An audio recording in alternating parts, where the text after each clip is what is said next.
Hi అండి, ఎలా ఉన్నారు? ఈరోజు మనం చుక్కకూర పప్పు తయారు చేసే విధానం ఎలాగో తెలుసుకుందాం. వీడియోలోకి వెళ్ళే ముందు మన ఛానల్ని అయితే తప్పకుండా సబ్స్క్రైబ్ చేసుకోండి. ఇందుకోసం మనం 3 కట్టల చుక్కకూరను అయితే తీసుకొని శుభ్రంగా 2-3 సార్లు కడిగి పక్కన పెట్టుకోవాలి.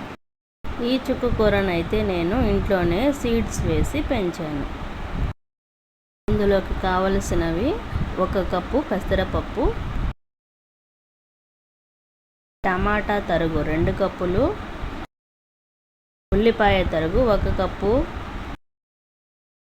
పచ్చిమిర్చి తరుగు 1/2 కప్పు, చిన్న నిమ్మకాయ సైజు అంత చింతపండు.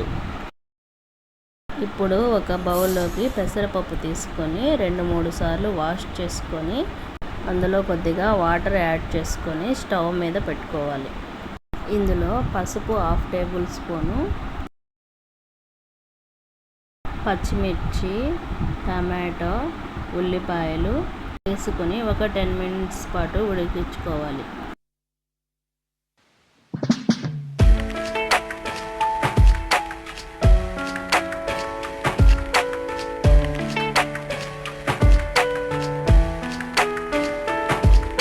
కొద్దిగా ఉడికిన తర్వాత చుక్కకూర కూడా యాడ్ చేసుకొని ఉడికించుకోవాలి. ఇది ఉడకడానికి టైం అయితే పడుతుంది కదండి. ఈలోపు పప్పు కాంబినేషన్లోకి బాయిల్డ్ ఎగ్ ఫ్రై అయితే నేను రెడీ చేసుకున్నాను.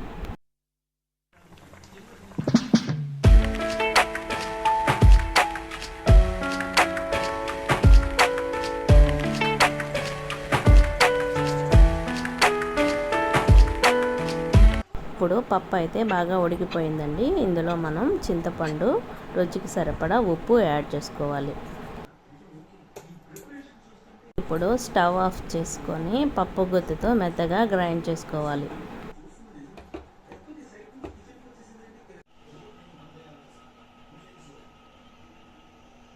ఇప్పుడు పోపు కోసం స్టవ్ మీద ప్యాన్ పెట్టుకొని 3 టేబుల్ స్పూన్ల ఆయిల్ వేసుకొని హీట్ చేసుకోవాలి. ఆయిల్ బాగా హీట్ అయ్యాక అందులో ఆవాలు, జీలకర్ర, కరివేపాకు, ఉల్లిపాయ తరుగు వేసుకొని బాగా వేగించుకోవాలి.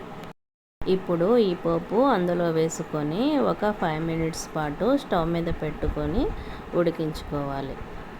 అంతేనండి, ఇప్పుడు మనకి టేస్ట్గా ఉండే చుక్కకూర పప్పు అయితే రెడీ అయిపోయింది. ఈ విధంగా మీరు కూడా ట్రై చేసి టేస్ట్ చేయండి. వీడియో నచ్చితే తప్పకుండా లైక్ చేయండి.